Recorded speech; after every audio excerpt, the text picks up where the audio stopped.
Now is your time to flex. What's happening, ladies and gentlemen? I am your moderator, B. Jones, and this is the 13th floor where the furniture isn't always the best, but the views are amazing. Today's podcast, I got Mr. Jay Dace on with us. What's going on, bro? What's going on, man? Trying to survive this, what's going on? Trying to survive this, this fruit and veggie diet I'm doing, man, or cleanse I'm doing. How long you been on it? Huh? How long you been on it? This day one. Oh.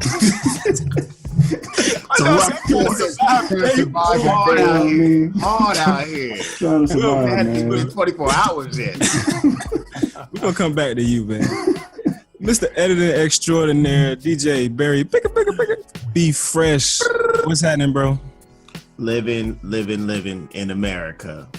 Yeah, you feel me? Yes, I'm with you. Dr. James Brown, R.I.P. baby. Across the nation. Let's get it. Oh, you gonna bust it out? Go ahead. You got the footwork too, Carol? Nah. What's happening, man? What's going on, man? You in a nice hotel room, cushy hotel life? Yeah, I'm good, man. I'm in Sanford, Florida. The wonderful Sanford, Florida. The wonderful Sanford, Florida. Of course, I came into Sanford rocking a hoodie earlier.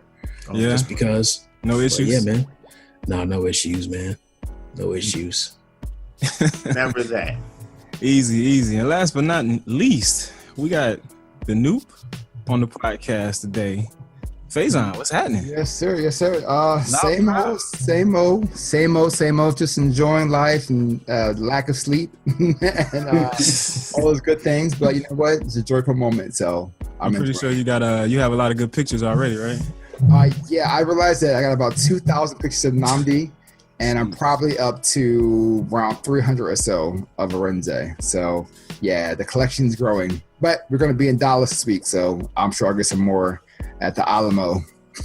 Even though I know it's San Antonio, so don't fact check that. It's the whole just Texas in general. What you gonna be doing down in Dallas, man? I'm going to work for the conference, my meeting for work, and we're taking the whole family down there because we got friends who live in Dallas, so we're gonna go meet up with them. Let EJ hang out with the ladies while I go to work, and then weekend we'll do it all together. Two families, black love, black support, black families. Easy, man. Black love. I love it. Oh, you don't have a song for us, man? You've been missing for a minute now. I have been missing, and I literally, my life has not allowed me any more seconds. Twinkle, twinkle, right. little star. Exactly. Or actually, I'll give you a song. I like to eat apples and banana. There you go. That's my song of the week. I don't know that song for the record. Yeah, because you were just not singing along with it, right? Exactly. Oh. Easy. I finally know one. I know one. That's what's up, man. Well, welcome to the show. Hey, fellas, I got a quick question, man, before we jump into the topic. So with a lot of the injuries that have been occurring, like the NFL, this has probably been the worst season for them as far as injuries. I would say NCAA too. NCAA has been bad because I don't watch any. Carolina had, I think, something like 20 players injured. It was crazy. They were showing how many players were injured on that team. I think that was like the third string quarterback.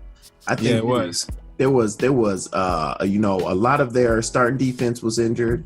I think their starting running back was injured. I think there was a couple wide receivers injured. All right, man, hold on. You got to slow down because now you're starting to make that win look that much worse or whatever. A win is a win. No matter how it comes, a W, 'tis a W. Like, we got a real test coming up this weekend, man. I'll be more of a believer once we get past that one. But right now, I'm still up in the air. But anyway, where I was going at, though, was, I played football, when I was growing up as a kid. I want to get you guys' perspective, man, given all that we are coming to know about the head injuries, watching this season and even seasons in the past, but this season in particular, where it seems like every Sunday somebody is losing their season behind some injury. How y'all feel about letting y'all kids play football, man, as they growing up? I think I talked about this before when I was, we were talking, Carol and I were talking But defense, I just got a feeling you got a better chance, a longer career on defense, depending on the position you're on. If you're not on the line and you're actually like little 2 or 3 behind, you have a longer career. Take Sherman. I mean, he'll give out good hits. Safety or a cornerback. Yeah, safety, exactly. But I don't want actually follow football. The middle, the lines, Linebackers. No, I'm saying, but the line in general, that's like they're dirty and that. There's a lot of action that goes. A lot of stuff happens in the trenches. A lot of action happens in the trenches. You don't even see it, but it's so much going on. And it's like, yeah, running backs, another person that gets beat up and no one sees anything because they're getting punched, like elbowed when they walk running by. I think my guy's being outside. So if he do play football, I'm sure to be Nnamdi. If he does, I'm hoping he will be on defense.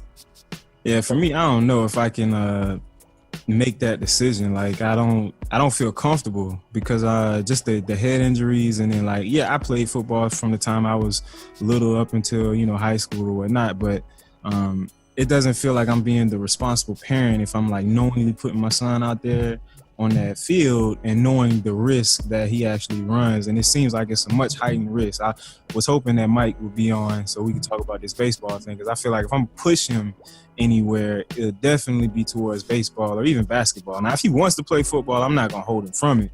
But I don't see myself being like, hey, I played, man, you got to get out there and get on the football field, man. Let's see what you got. You got soccer too. Soccer's I'm a good believer of, you're going to choose your own destiny. While I don't necessarily feel that parents should steer their, kids, especially just because of legacies or any other thing like that. But I think that if they have a passion for it and they want to try it, I don't think that it's so dangerous now that you shouldn't at least see if there's a possibility of true talent.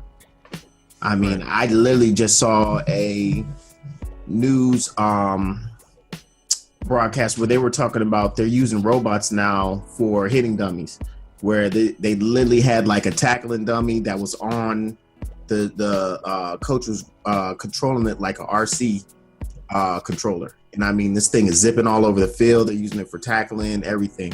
It was actually pretty cool. But I think with advancements and understanding that there needs to be new regulations and ways that you practice that are smarter than, constantly putting that toll on your body every day, as opposed to, saving it for the game. I think that would, change and be able to allow less injuries and for people to have longer careers and not be as much of a, explosion as it currently is. Has there been any thoughts on the Pee Wee? I heard somewhere maybe a couple years ago that the risk of your kids being injured starts more if they play Pee Wee going up versus starting like middle school or high school and going forward. They're like, their bones are stronger because they're not getting beat up and they play multiple sports. Definitely been research and reports on the fact that, but it's anything. Your bones aren't developed enough, aren't fully developed. And so when you're creating those hard impacts, you have the possibility of, stunning growth or creating, growth issues. Yeah, not only that, man, you really got to be careful when you're talking about what program you putting them in, because they got to learn the right things. They have to be learning the fundamentals on how to tackle. When I was in St. Petersburg, man, I was coaching the little league team, and these are like, I think they were like 7 or 8 year olds. And I had a dude, little, I'm talking about he was the littlest thing on the field, but he will lay you out. No fear at all, but it was a constant struggle with getting him to keep his head up because he would lead with his helmet so much instead of his shoulder pad or with his like face mask up and like making the form tackle. So he would spend so much time in practice trying to keep that up because he's looking to like lay you out. He's head hunting every play he can. So it really goes into the coaches in the program. So like the Pop Warners, the leagues that are sponsored by the NFL with like certified coaches and stuff, you kind of want to stay in that direction and not just your mom and pop, you know what I'm saying? Asher's out. Asher got my head is way too much area that you have to try to protect. So, for those of you that don't know, I had to show you the side profile view. From the front. Me and Carol are part of the size 8 hat club. We buy them size. Yeah, my football helmet was a 7.5. So for sure. Damn, man, them craniums, bro. Y'all giving them out. Y'all ain't taking them. A lot of knowledge going on. Easy. K J knowledge. Dace. I like you did that the other week, man. K dollars.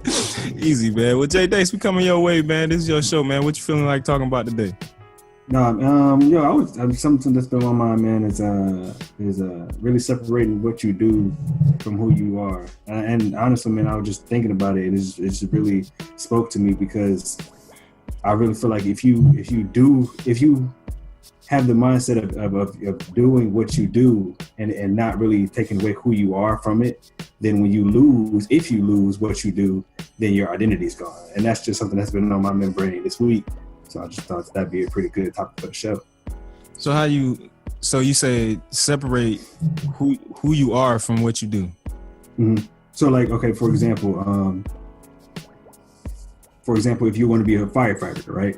Mm-hmm. So if you're a firefighter and you just identify as being that, and that's all you do, like, you're like, I'm a firefighter. If for whatever reason, like, so you go out and fight a fire and you lose your legs, you know what I mean? Or, your back goes out, mm-hmm. And then so you now, what are you? What do you know what I mean? Like, exactly. Like, you have no foundation, no basis to stand on. Like, your entire identity has been shattered, because when people ask you, who are you? Like, I'm a firefighter. But if you're saying that I'm a person who fight fires, I'm a person who serves, I'm a person who assists others, I'm a helper, I'm a protector. If you have that mentality, then you can take that into any area of life. And you, like, fighting fires doesn't have to stop at physical fires. Like, you could be a counselor, you putting out fires, if you will. You know what I mean? So, like, if that's who you are, then you can carry that with you throughout every area of your life. So you would start that with trying to identify, like, who you are and, what you are as a person. I think that's cool, man, because I've always, and we've talked about it, I think, before, maybe sidebar conversations, but aligning, who you are with what it is that you're doing and taking that first step and then identifying who you are yourself. It's almost like you want to have that intangible sense of self, because you can push that into tangible objects or tangible, ways of living, instead of being so stuck on whatever it is you're doing currently. I get that. I mean, I think, a perfect example would be how people kind of, define themselves by, like, the relationships that they may be in, or define themselves by their particular circumstances or even their surroundings, instead of, looking at ways to define themselves and what it is that is important to them. And then I'll go back to an earlier podcast when we talked about change and utilizing that in the workplace, but it's transferable into life, where it is you taking control of what it is you're doing. So when I talked about moving your cheese or what have you, you taking control of that and having that self-identification, knowing who you are, and being able to force that in different ways that are most beneficial to you, and not succumbing to what your current state of being might be or your current circumstance, whatever the case may be, but having that sense of that intangible that you can then work into the tangible things throughout your life. Definitely, man. And it's funny that you say relationships, because me and Kay was having a conversation yesterday, and that was just something that he shared was, like, phenomenal. And I don't want to speak on his behalf, but I just want to, like, if you don't mind, Kay, bless you. Oh, man, proceed, man. I mean, the thing with me is that I feel if you can separate who you are from what you do, then you're probably doing the wrong thing. Because if you took the time to figure out who you are, then you would only align yourselves with things that complement who you are or that support who you are, which is why it's a day-to-day struggle. It's a day-to-day fight. So a lot of people, and look, I think this is why they call it work, because it is work for you to go and do something that's not naturally aligned to who you are, right? Because if it was aligned for who you are, then it wouldn't necessarily be work. It would be something that you just love to do because it's you. But when you get yourself into a relationship with somebody that is not complementary towards you and vice versa, then your relationship becomes work. What you do every day becomes work, as opposed to something that you just enjoy doing. So I think people skip the who and they automatically jump to the what. What do they want to do? And I think we allow programming as far as what other people's opinions are or what people say success looks like to move us into things that may not necessarily be for us. But because that's what we've been told, we move towards it, and then you end up hating your life, or you hate your significant other because you're fighting against something that's naturally not for you. Yeah, not only that. If that makes sense. I think it makes absolute sense. You're not only fighting against something that's not natural for you, you've been led so much by things that weren't necessarily for you. So you weren't, like you talked about work. So it's work when you're in an unnatural state. It's work when you're doing something that you don't quote unquote love or find a whole lot of joy or passion in. But I also feel like it's work to figure out yourself. And like you said, people skip the who to get to the what, because the what is going to bring this money, the what is going to bring this success, the what is going to bring all of these tangible things that I want to live or I want to see myself have. Mm-hmm. But if you don't do that initial work on yourself and you find these things and then you're like, dang, man, is this really what I wanted? Sense of fulfillment. Well, it's because that's not how we're taught, right? In school, that's not the basis of learning. That's not the basis of your thought process on how you're going to, project yourself into the world and what's going to be the next steps. It's, hey, you go to school and you're focused on getting a good job. The good jobs are already defined by making a lot of money. Hey, this is what it is, and that's what you're going to go after, instead of taking those steps to realize the first thing I really need to understand and know about is, what do I want? What do I like? What do I want to do? Mm-hmm. And, a big part of that is experience. A big part of that is, that self-identifying and understanding that, just because, what's good for the goose may not be good for the gander. Understand that, just because your parents or your uncles and aunts say that this is what you're supposed to do, or that's what they did, it's not set in stone that means that that's the path that you need to go on as well. Yeah, because you got people shooting for these $1 million dreams and goals, and not that you shouldn't have $1 million dreams and goals. That's great, but if you want a certain lifestyle, and that certain lifestyle, all you really need is $100K a year. Why are you shooting for? Are you just going after $1 million because somebody told you $1 million look good? You know what I mean? So if you really take time to get to know yourself, then you know what you really need to shoot for.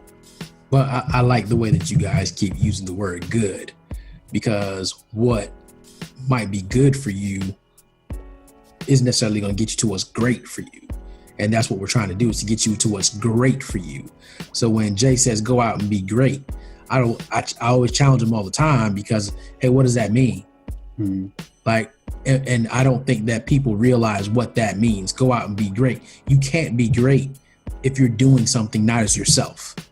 And I think I said that a couple podcasts ago, but if you're doing anything not as yourself, or you have to dilute who you are, you have to be a fraction of yourself, then you will never be great. Never be great. And it will never line up. Yeah, you end up wasting so much time. And I want to point out something real important, because that's not to say that you have to be, at that super malleable point in your life where you're like the adolescent or you're in college and, you're trying to find yourself then. But also, I would say it was probably well into my 20s, maybe right before I turned 30, before I started to really put together, there were pieces that I had got all throughout life, different experiences that if I really had the proper mentorship, had the proper guidance, or sat and reflected a little bit more on what things really mattered, and instead of being caught in a rat race, I probably wouldn't be in the position that I am now. I'd probably be a little further along. But that's not to say that given your current position, you can't start making those necessary changes. So it's not necessarily a young person's game. You can be 30, 40, 50, wherever. As soon as you decide to make that change, you have that. I would say it's almost impossible to be a young person. I think there are very few and far in between people who are late teens, to early 20s, who can really say that they, at that time in their life, they really were able to know what they want, who they were, and able to, go after that path. I think it's definitely a late 20s, early 30s type of instance, because it takes experience. It takes, failing. It takes realizing, oh man, I thought that I wanted to be a doctor. Now that I'm taking all these courses, it sucks. I don't like it. I need to figure out something else to do with my life. It takes hitting that wall. It also takes new experiences. So you think you know what you want because all you see around you, what you're being told is do this, do that. But then you go away to college, for instance, or to the army, or to anything you want to do, that life view changes. And now you're realizing that what you wanted was something totally different because it was petty or small, and you see your future going somewhere else.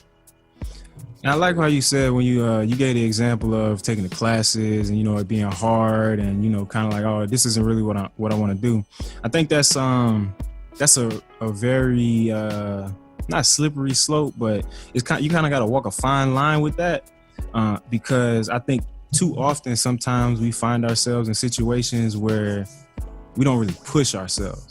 And I say that because me and Chris was having a conversation centered around something like this, some weeks ago where, we were talking about a friend or whoever that is now a little bit envious of her almost finishing dental school, and they wanted to pursue a career in medicine, but didn't really take those steps because of the 8-year term, that you have to be in school for so long. You got to take these super hard science classes. The stress level is out the wazoo. Like, it's crazy, the med student lifestyle.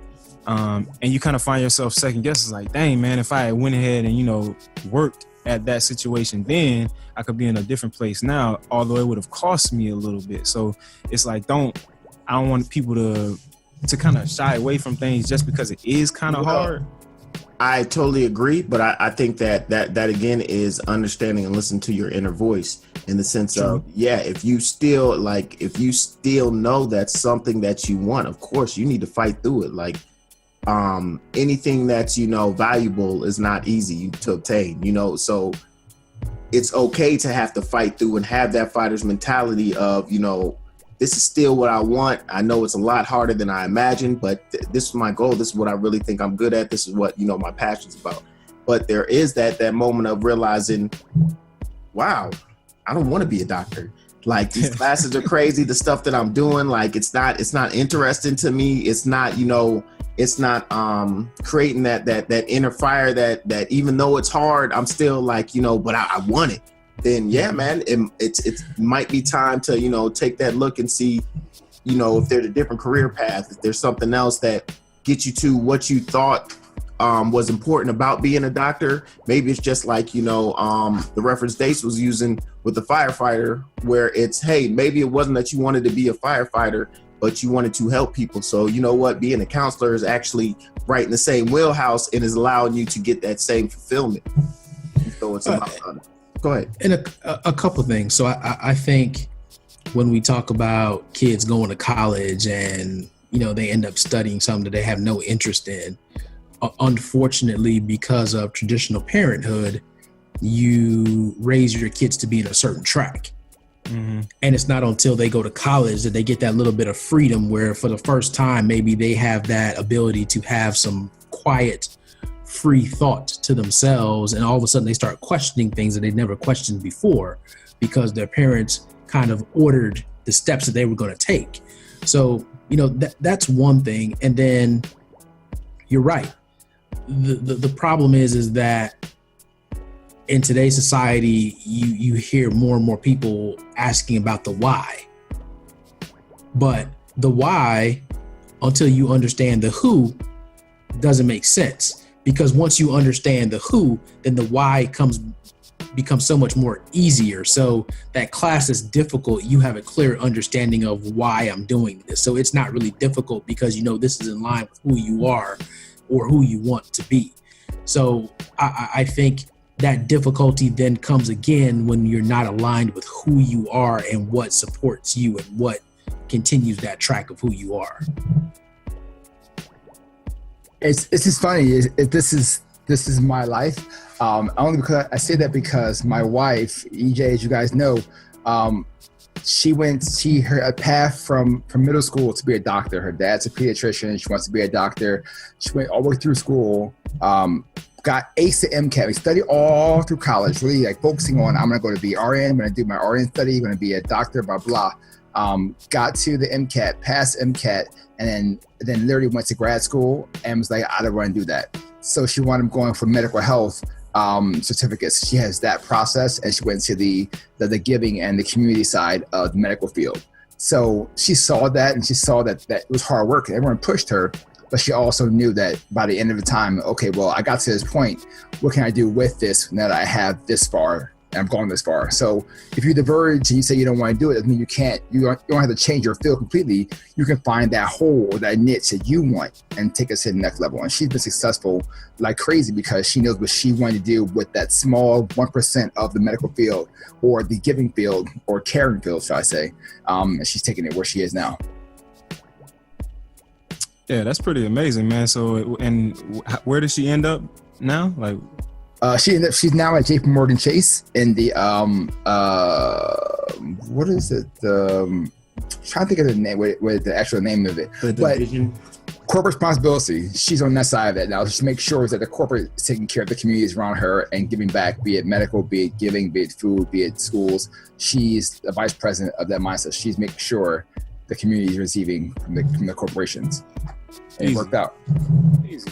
So I want to go back to talking about that fight with finding or, honing in on who you are as a person, because like I said, I think that's a big part of that. That's a huge part of it. Like that's the foundation. That's the first brick.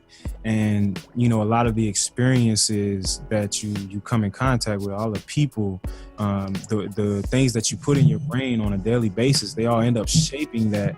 And sometimes, you kind of fall away from yourself through that process. So I want to talk about kind of regaining that, finding out where can I be rooted in? What is it that, I am rooted in, and, utilizing that to push forward. So like for myself, like it's always been rooted in like teamwork and leadership. So I've always found myself trying to look for, positions or ways that I can start impacting people, like whether it's been a mentor program when I was in Miami, whether it's at my current job, mentoring, other associates or getting involved with other customer service situations. But there's that thing where it's like I always want to be involved with that person or helping that person that I find myself always drawn to. So for you guys, like how do you kind of hone in on that? And I'll start with Carol.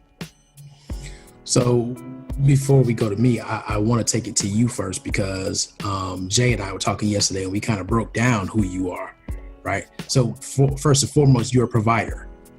Right. That's what you do. You provide. So whether it be for your family or for other people, you want to provide people opportunities that they may not have had or provide them access that they may not have had. That's who you are. For me, I've always been a leader. And whether that be I'm the first to do something or I'm leading people to the path that's for them or leading people to discover who they are. And I think we don't go back and we don't take the time to really analyze that. As Jay and I talked about it yesterday, you want to find the common denominator in everything that you do. And unfortunately, people get to a point where they're so lost that there's so many things you have to sacrifice. You have to sacrifice everything you believe or the things that you thought you believed. You have to be willing to, it's almost like a pride thing. Like you have to be able to go back and say, okay, I believe this all my life. I've hung around these people all my life. I've been in this field and that's wrong. That's not who I am at all. And you have to reach to it takes a certain type of strength for you to get to that point to where you can say, you know what? I've been pretending all this time. And this goes back to our earlier podcast about that fake it till you make it. Mm. When you're faking it, if you have to fake it, you're in the wrong thing. Absolutely. Right. And that's what I've said from day one. Fake it till you make it is a very flawed concept because you are denying who you are and you're pretending to be something that you're not. And anytime that you're faking it until you make it, you have put it's basically suicide. You are committing suicide, whether it be career, spiritual, family, whatever it is. If you have to emotional, if you have to pretend, then you're in something that's not aligned with who you are. So I would say that first step is really taking an audit of your surroundings and things that you're just like, man, why do I do that? I don't even like this. Why do I entertain it? And then you have to start marking off the things that this is not aligned with who I am. And you really have to get to the point where you look at what are your core values, what are your core principles. If you were a brand, what would you want your brand principles to be? How about you, Mr. Dace? Definitely, man. I think that reflection is key. Like it's hard to know where you're going if you don't know where you've been. You know what I mean? It's hard to know how to take that next step if you don't know what got you to where you are right now. So for me, what really helped me was really meditation and writing, logging. I mean, they're serious, like logging every day and just reading over it and daily. You know what I mean? Reading over last week's stuff, reading over the month before that, and just reflecting on the events that got me to where I was and what I liked about the events, what I didn't like about the events, and just cast aside the stuff I didn't like and start doing more of what I enjoyed, you know, and like you said, finding out like Kay said, the common denominator. For me, I'm a person who likes to empower. I like to lift people up. I like to encourage. It brings me joy and satisfaction to know that I helped somebody else today. So it just makes sense, you know, for me to go towards the career that I'm trying to go towards, which is, you know, motivational speaking, to let people know that they are phenomenal and they have, you know, power inside of them. Facebook memories, that bad boy right there. Facebook memories, timeout too. Yeah, definitely. Facebook memories, like 8 years ago today, looking at the statuses I put up, and I was like, wow, like, yo, this is who I've been, you know. So it just makes sense to go back to it. Yeah, that's just been something that's what helped me. Oh man, you bring up those Facebook memories, and it seems like something new every day. Like, and I'm looking at the picture, and I'm like, wow, man, 8 years ago. So 8 years ago, this is what I was doing. What did I say? Or you like, I used to text like that? Yep. I was talking like that. That was a slang. Crazy. Fresh, you had something you wanted to add, man, before we wrap this thing? I mean, it's just like Carolyn and Dace have said. It's about that self-evaluation. It's not always easy. I don't think that it's something that, like I said, it's hard to be a younger person and be able to take that self-evaluation because you haven't had enough experience. And that's okay. And just like you were saying, Brett, as far as there are some people who are 50 and have not, you know, really been able to take that step and really, you know, identify with themselves of who they are, be okay with it, and be able to stomp out the BS, to go ahead and say, you know what, I'm going to stop this relationship, or I'm going to stop, you know, dealing with this type of person, or I'm not going to, you know, put myself in this type of situation anymore. That it's not always easy. But in the road to becoming your greatest and best self, you have to make those hard decisions and be able to push down that road in order to get to what you want to obtain. There it is, man. We're working on aligning yourself with what you want to do, man. Hey, before we go over to Arts Corner, I got questions, man, for guys with kids on the podcast. Actually, Jay, I got a question for you too, man. Who is that young man that you on the Facebook picture with, man? It's like your cover photo. That was like random. It was a model. It was a modeling shoot or something like that. It's a young kid, like. Oh, my cover photo. Yeah. Oh, it's my nephew CJ. Oh, okay, man, nephew CJ. How's CJ doing, man? Oh man, you doing great. Jay was like, man, don't be putting no babies on me, bro. Right? Nah, bro. Nah, we already tried to do that on that Father's Day podcast. 9 months later, you still here, huh? You good? Staying strong. He's back in Wisconsin. Yeah, he's back in Wisconsin. Oh, well, for all the other fathers here, man, what y'all doing for Halloween with the kids, man? I think we saw a glimpse of Asher. Oh, yeah. Yeah, it's a new experience to me because I think when I was 6 or 7 years old, I told him I didn't want to dress up for Halloween. I wasn't into it. I didn't like it. I'd never really been that much into candy, so I didn't care about it at all. At 6 years old. It's like blasphemy for a child, man. Carol was such a see, hey. Yeah, right. He was way before his time. Excuse me. I'm not okay with this anymore. I definitely would prefer to have jerk chicken just like or rice. I don't need all of this sugary stuff. It's not even that great for me anyway. Mom, can we do something else? Yeah, do something else. And you know what? And I don't want any kids coming by here asking for candy either because it's poison. It's poison. So I used to post a sign every year saying no tricks nor treats here on the door. Turning the screws dark. Wow. Hey, is there such thing as Scrooge at Halloween? So, but to be, I guess, adultish, I felt in line of what we're talking about who you are. I felt like I had to give Asher the opportunity to discover that for himself, whether that's the road he wanted to go down or not. So I went out, bought him a man a costume. I already took him to a Halloween festival. And then tomorrow, a couple friends of ours are going to go over to their neighborhood and walk around and trick or treat with them. So Sounds good. Sounds Yeah, good. I'm What you on the got? same way. The neighborhood get down. Just going to take our daughter to one of the friends' neighborhoods who, you know, they got the nice houses with all the kids. Baby. What's Taylor going as this year? That's a good question. I have no clue. You know, my daughter's like 12 going on 37. So I wouldn't be surprised if she don't even dress up and she just be out there trying to act like she's just gonna go get candy. But we will see. She hasn't had any thoughts or said anything about what she wanted to be. You know, we be thugging it over here. Easy. Faison, what you got? You got double trouble now. Yeah, I know, which means I'm doing nothing. this year we with everything coming so late, we didn't have time to really go deep. So we did take a trip over to Spirit Halloween and Party City, whatever. We have both locations, and I could find anything that had an infant size and a toddler like mix and match.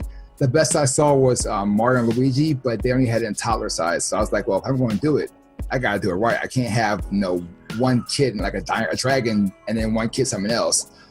So we decided to nix it this year. Next year we'll plan out something cool. But yeah, this year Halloween we'll be giving away candy versus getting it. But he can't get it anyway, so what's the point for him? He's going to stick one picture, send everybody out. So I'm like, he's literally 1.5. Like there's no rush. When he turns walkable ages for me to go out and walk, then I'll push harder. But right now, Yeah, and I mean all the candy is for you anyway. So and Lord knows I don't need any more candy. So funny story. Fresh, you said Taylor's 12 going on 37. It's amazing, man, watching your children mature. So Nia, she's 8 now, but she's been like a child like all her life, always in the cartoons or whatever the kiddie stuff is. But now she has like some not older friends, but she's older now, and her friends they are a little bit more mature when it comes to certain things or whatever. So her mom got her 2 costumes. The one that she really wanted hasn't gotten here yet. It's some Uma pirate looking chick from some Disney Channel show. Descendants. Exactly, the guy with no The man with no kid knows Disney shows. I work at a pediatric Disney marketed office, that. man. That was a good marketing quote. Okay. They did hard marketing dependence too. Yeah. I got tired of that. So that's the one she wanted. It hasn't got, well, it's here now. But her mom, Chris, she ended up getting her this Shopkins like little dress or whatever. And Nia loves Shopkins. She's all about them. That and LOL dolls. She has a sleepover this past weekend. All the girls, I guess they wear their costumes or whatever, and they all have on like the witches and pirate or whatever, and she has the Shopkins doll. And she takes this picture, and when I tell you her face was like, it makes you want to just like cry, like, dang, why she do my baby like this, man? She is not happy because she feels like embarrassed because she's a little younger. I got the baby costume. And I got the baby costume on. I'm over here hot pink and highlights and glitter, and they black and red. They got blood on their face. I felt so bad for my baby, but yeah, hopefully we get it right, man, next time around. But yeah. Tough hands as It's parents. tough. Yeah. That's the way it goes down. I can remember many interesting Halloweens, and I just got the word she's going to be a sugar skull. Get her face painted. So you what? What? It's called a sugar skull. It's like the Mexican skulls that are all cool and have like, you know, stuff and flowers and blah blah blah. So, Got it. So that's her costume. That's the easy way out. Get my face painted right quick. I can wear whatever I please and keep candy. But I think that the true question is the family Halloween. So we're all talking about the singular children Halloween. Have we thought about what the family portrait or the family group is? Usually, in our other communities, it's all about the whole entire family being one unit, I've like never the Incredibles. to that BS. So just go ahead. Like I've never, I just never have succumbed to that at all. I'm not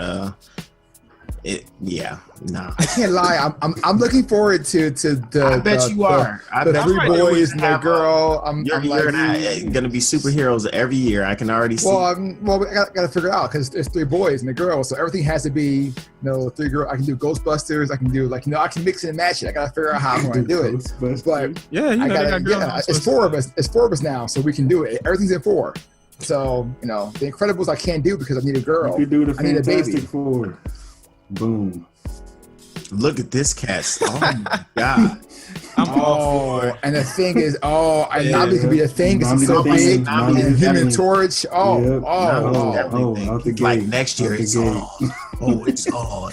They need some We're gonna public figure out how to put the little pieces on. Namdi's gonna have little rocks.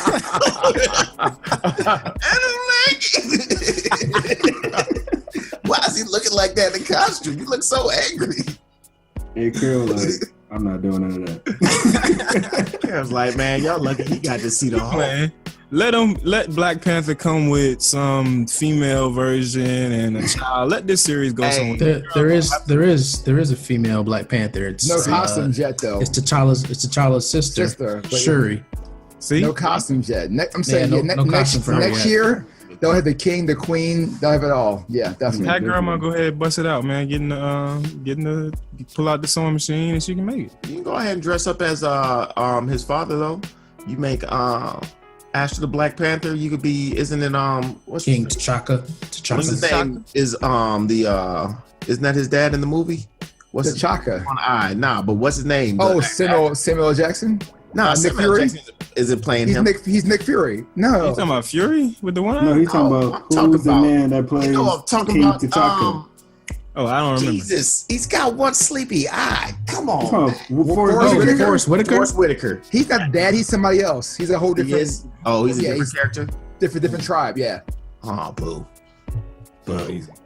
I am looking forward to the family Halloween, man. One of these years we're gonna actually do this thing where we be the zombie dentists and patients or whatever. We've been trying to do it for like the last 2 years, but somebody, I ain't gonna say no names, is just always too busy. You know what I'm saying?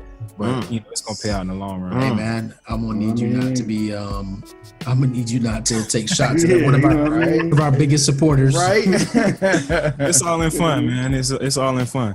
Hey, Art, you ready for the corner action, man? What's going on? Yeah, so I this time it was just being I haven't had much time to get out other than my Target runs for Pampers or food. I happened to skim by an article and I read it and it said Michael Jackson is still the highest paid celebrity that's passed. With this, he just put out, or his family or whoever's in charge of his family, the Michael Jackson Halloween. Yeah. That came out, and that just made him like over $100 million right there because it's a big deal. So it was cool to see that he still. And I remember the Blood on Dance Floor album is a Halloween movie, so that hasn't even come out yet. But the fact that he has so much, like Prince, there's so much stuff sitting in there that wasn't even done yet, that was way ahead of his time, that it can come out now and still be like, oh, that was cool. So I'm just looking forward to the continuing path, and I hope that that Halloween special becomes the Charlie Brown special, and it plays every year because it was that good. It was actually a really good, cartoon to watch. So my corner was, if you didn't see it, I'm sure it's on YouTube now or ABC on demand, but definitely watch it with the kids. It was really cool, and it kind of flashbacks to Michael, his thoughts and the way he did with the kids. So it's kind of cool. So, question: where do those monies and stuff? Who has like rights to that? Is it the family? Catherine, yeah, his state does. Catherine and the kids. Joe has no money in that process. Cut out, crazy. So yeah, Catherine, Grandma Catherine, and the kids get all that. So it gets divvied up over time. So yeah. Good God, they ain't gonna work a day in your life. They never will. As long as and Michael had rights to the Beatles, so all that money is still coming in. Like all the, even though he went bankrupt before he died, he still had Beatles. Yeah, Paul McCartney. Oh, you didn't hear about that? Catalog. Oh yeah. Paul McCartney was like, "Hey, Mike, it's a great deal if you go out and buy music because over time, trademarks die. You can buy the rights to songs." He's like, "Oh, I'm gonna buy your music."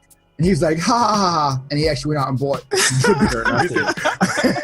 Yep. So Michael owns a lot of stuff that didn't do a thing about. That was like a big issue when he passed, because that was like when he was doing all that fighting with Sony, and remember he was going around with the slave on his forehead and stuff like that. Like all of that was because he was, doing a lot of moves like that and trying to kind of circumvent the middleman. So you're saying it was conspiracy? C-O-N conspiracy. We gonna stay right there with you, man. What you got for us this week for the Fresh Jam? Well, I'm about to fly off the cuff because I actually got an ill story of my yes. I sent you guys all pictures, and I'll go ahead and put it up. I guess sometime on the podcast. Did I miss this? So it'll go through right now. All right. But so the other night, well, let's see. My wife has been away for a week in Chile. So last week, Tuesday, I believe, I was woken up in the middle of the night.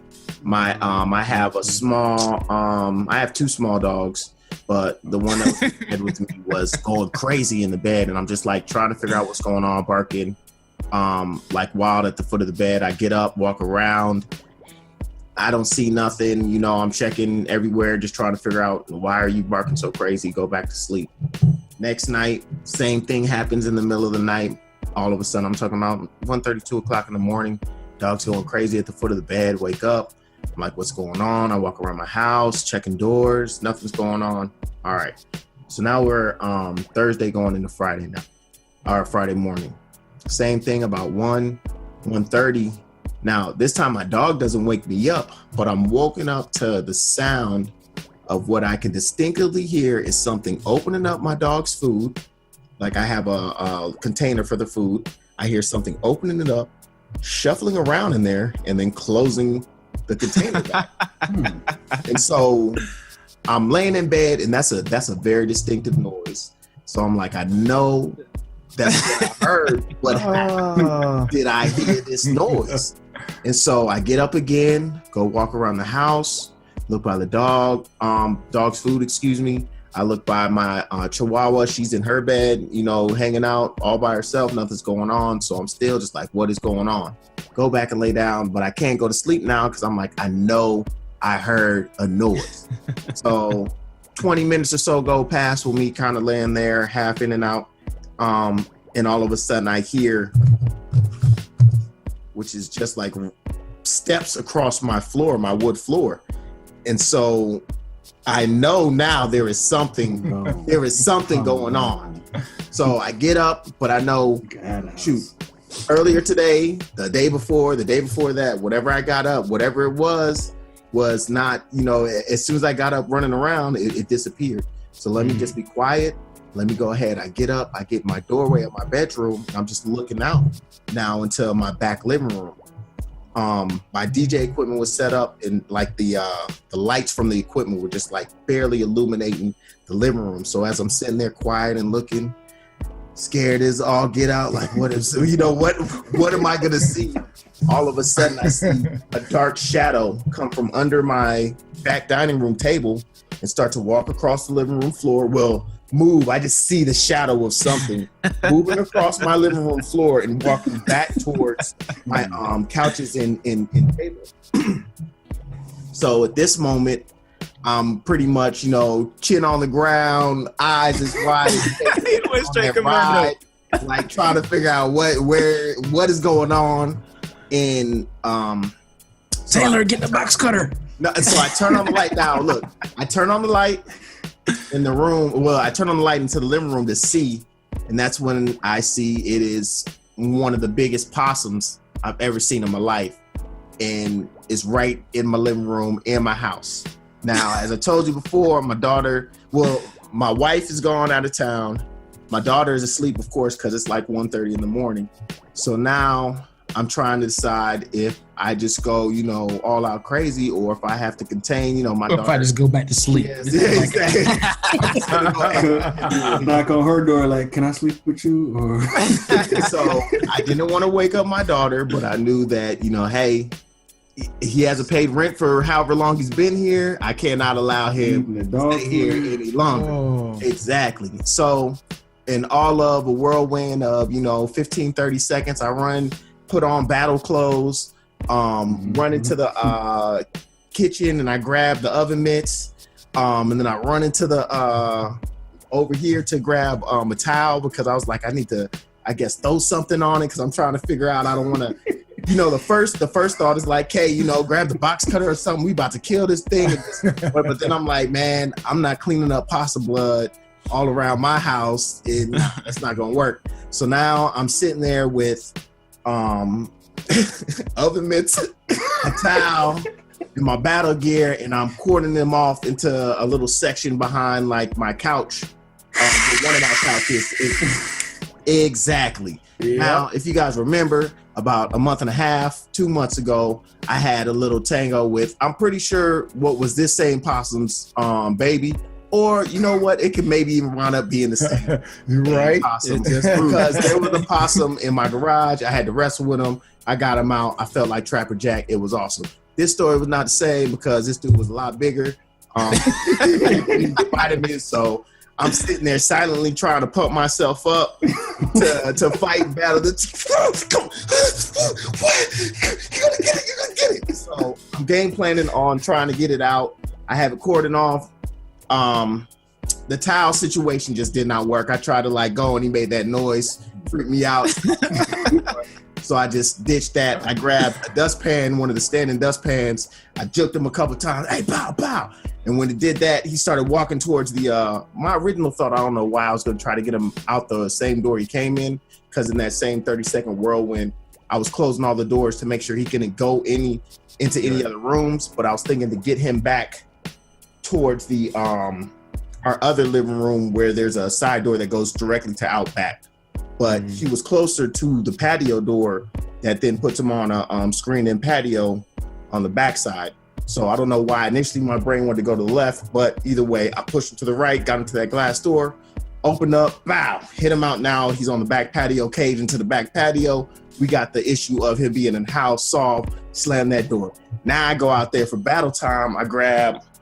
There is a plastic table that is disassembled due to Hurricane Irma and us taking everything in. So I grab a leg, a plastic chair, quick ones, bow, bow, get the, explicative out of here. And now I'm tangling with him, trying to get him to move towards the door instead of,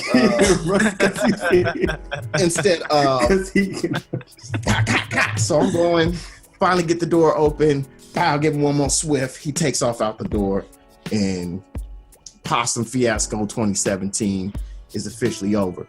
Man, the absolute worst part was then when I go in there, back into the house, move the couch, I see that, this man been in my house for 3 days and has a whole poop and pee city all around over there. So it was my dog said you won the battle, but I won the horrible. Yeah, he definitely let it be known. I'm talking about, I had to move everything out, throwing away stuff, wiping down, mopping down stuff, and I left it like that. I had to leave it open, mopped out, just to sit there for a couple of days to just be able to look over there and yeah, this was real. This was a real battle. And I mean, I still haven't every day. Anybody, my parents, my brother, any of my friends who I've talked about the story, if I talk to them again, the first thing out of my mouth is still always, I can't believe I battled a possum and it was living in my house for 3 days. This thing was living under my couch. My mind is blown crazy. Like how many times you done sat on that possum? Sitting on the couch. Well, that's it. Exactly. I don't go in that back living room. So, but Taylor said that she thinks she sat on top of where he was, and that Winnie was barking. So I'm pretty sure there were several times Winnie was barking like, "Yo, y'all don't see this dude up in here hanging out?" Like, y'all told me I was the last dog in. What's going on? Yeah, man, it was a very interesting week without my wife here, and yeah, man, I still cannot Hey, believe. would you have woke her up if she was there? Would you have woke her up? Oh, she would have got woke up because I woke her up when the possum was in the garage. Hey, you need to get that possum. Nah, I didn't wake her up Hey, like that. We a I woke her up teamwork. on- Teamwork. I'm not. I am definitely a man's man when it comes to the battle. I more so got her up because I be needing witnesses, and I just want to make sure, if anything else does go down, I know better than to expect that she's going to be the driving force in, execution. But I know she's a great cheerleader and a great Videographer. Yeah, exactly. You'll be able to get it together. That's the only one thing that I'm mad I didn't do is I didn't tape the whole fiasco because I probably wouldn't be talking to y'all because I'd be sitting on my million. Even though I guess maybe it's not true because Jay Day saying, "Hey, he's still with us," and his video blew up. Yeah, he's viral already. But your YouTube cream would have went sky high. You would have definitely got a check from YouTube. Hey, so I got a question. Go ahead. So what's the first jam of the week? Exactly. Yeah. I was getting to it. That's not a yo. Can I finish? I mean, Dad. Going back to the fresh jam of the week before I was so rudely interrupted. I feel I haven't been given enough respect to the female MCs, but what I wanted to do was go ahead and take it back because I always feel we got to go back to move forward. So one of my favorite female MCs is MC Lyte. I've been checking her out a little bit this week, but I actually found a remix that I had not heard for one of her jams that I feel that we all need to keep doing, and it's keeping on. So without further ado, the JD remix of Keeping On by Mrs. MC Lyte and Escape.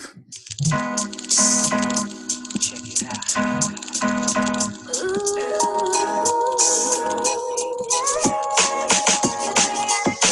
B-boy, where the fuck you at? I've been looking for you since a quarter past. Hot peas and butter, baby, come and get your supper before I make you suffer. That's when you had enough of. Yeah. Can I get hot when you hit the jackpot? Surely I can if you the man. I get loose and produce by the mountain juice. Can you get used to that, or do you need a boost of energy to enter me and get it on? You're getting warm, I can feel you getting closer. Now, baby, down this mimosa. You better believe it's time to give a toast to the woman of the decade. Too bad to be played. Get vexed and I'm bound to throw shade all over your body. Whose body? Your body. I can rock a party like nobody. Leaving time to take home the loot. Choosy about who I let knock my boot. Now let me take sight to your loving the light. Life ain't all that unless you're doing it right. Keep on, keeping on. Can't meditate. I'm with it. Yeah. That's really refreshing, man. They let that's like that was either Tiny or somebody else taking the lead this time around instead of the usual Candy or top other fish. Jay, name one of her other songs, Jay. Hmm? Name one of her other songs. Name her. Name her. Name who? MC Lyte? Yeah, name another song now. The original Keeping On. That's why that's my dog. Answer complete. That's why that's my dog. Oh, once again, fresh jam of the week. MC Lyte. It's crazy because you can literally hear what when it was made. The Yeah, time oh, of yeah. year. That was that sound sounded like That a was mix of that Total. I Yeah. heard a little bit of Total music in the background. Some Yeah. Missy Elliott. That was that late 90s, touching. Yeah. 2000 era, Wow. the real strong. I mean, just for the fact that JD was remixing it, you already know what time it is. Yeah, he was the man. He was the man. Yeah, it's funny. Total side note. I learned a lot. I don't know if you guys watch Drink Champs, another great podcast. But I Drink need to Champs start listening to that. with Noriega and Yeah. DJ EFN. Yeah. They just had JD on there, and I never realized how like enthralled in so many things in hip hop that you wouldn't expect. He said that he was literally in the car with Biggie the night Biggie got shot, but had just got out the car because he was in the car with Biggie waiting for his car to come up and was about to leave with him, but then his car came up. Wow. And we just had like a lot of instances where you're just like, man, like you realize JD's been in the game a long time and what he's done, but like you don't realize like how, oh man, I was the beginning of this movement and that movement. So hats off and respect to JD. I always gave him props, but you know, it's always good to learn a little bit more about somebody, especially who you already thought you knew a good chunk about.